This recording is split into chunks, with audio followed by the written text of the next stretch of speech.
Lá nós temos um comunicado de assombro. Nós lemos de um vigilante de Jaluna, que apesar que está experto de meio, está encarregado com a calculação econômica, reconhecer também para o Banco Mundial e para a IMF, apesar que nós calculamos uma fração do parlamento, fração de trabalho para o Corsol, está visa simplesmente que não está querendo a calculação primeira com meio tem de benefício econômico de cannabis medicinal.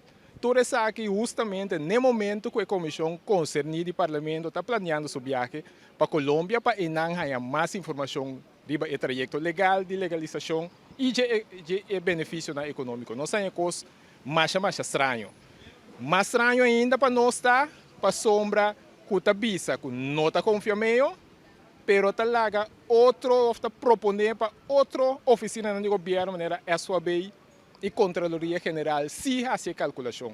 Que mendi turen de taparse por essa calculação, meu que experto na calculação econômica que estão tratando meio. Nós estamos aqui, hopi estranho.